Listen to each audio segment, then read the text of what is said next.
stressé également ses frères.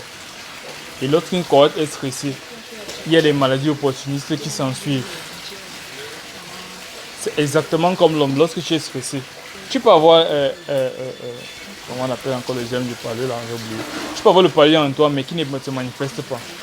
Il suffit juste qu'on t'annonce une mauvaise nouvelle, ou bien que tu sois un peu stressé, directement le palud se déclenche et directement tu tombes malade. Après on va dire que c'est ça qui t'a rendu malade, c'est pas ça, tu étais déjà malade, sauf que ça n'était pas encore déclenché. C'est exactement comme ça chez les poissons. Donc il va entraîner chez les autres poissons le stress, ça se contamine. Et puis les maladies opportunistes vont s'en suivre et du coup la portée peut mourir. C'est pour ça qu'on dit qu'elle est plus dangereuse.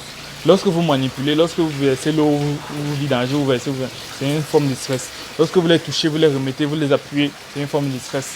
Lorsque vous les déplacez d'un point à un autre, c'est une forme de stress. Le stress est à tout niveau. Mais maintenant, il faut savoir comment faire pour les manipuler et limiter ce stress-là pour qu'ils ne puissent pas grandir. Parce que le stress atteint directement le système nerveux. Après le système nerveux, le système respiratoire et autres, ce qui fait que ça affaiblit totalement l'organisme. Comment savoir qu'un individu est stressé? Non, c'est en fonction de l'activité qu'on mène. Et en fonction de son comportement dans l'eau. Quand tu regardes là, qu'est-ce que tu vois? Ils sont en train de nager, non? Tout est normal, non? Mais maintenant, si tu vois un là qui ne nage pas, il est tout droit là, c'est-à-dire il est fatigué. Tu sens qu'il y a quelque chose qui ne va pas. Maintenant, qu'est-ce qui ne va pas? Il peut être soit malade, il peut être blessé, il peut être stressé, comme on dit là. Si tu vois que ça commence comme ça chez plusieurs, directement on administre un anti-stress pour essayer de les remonter et de les faire revenir à la normale. Directement. Ou alors on les retire, on les met en quarantaine et puis on les administre un anti-stress. Également là où ils étaient, on doit également administrer un anti-stress parce que déjà il a déjà essayé de contaminer ses frères. Donc c'est comme ça que ça se passe. Ta question, c'était une très bonne question. Monsieur, je vois certaines personnes qui sont blessées. Blessé. Non, là c'est la bagarre interfratrie, donc entre eux. Ce n'est pas une maladie, c'est pas une maladie.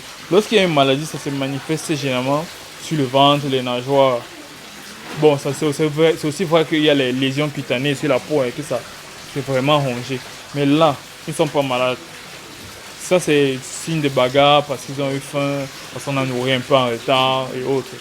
Donc, il y a les signes de bagarre qu'on ne doit pas confondre aux symptômes de maladie. Donc, on ne doit pas confondre les deux.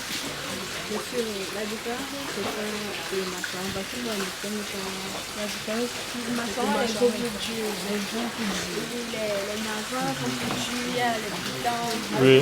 alors que ceci est un peu soft. Oui, ceci est un peu plus molle. Le mâchoire en haut Par contre, est blanc. et la couleur, oui, la couleur n'est pas noire. La couleur est grise. La couleur du mâchoire est grise. Et Les babillons. sont plus longs. Les babillons. Ok. C'est super. C'est bon pour tout le monde. But that's it now. I've not heard anybody asking about how they constructed the tanks, and this water that is going in, how they do it. Gradually, no, that's the class of today. He said that You said it today. Okay, that French was. And this one is saying is well.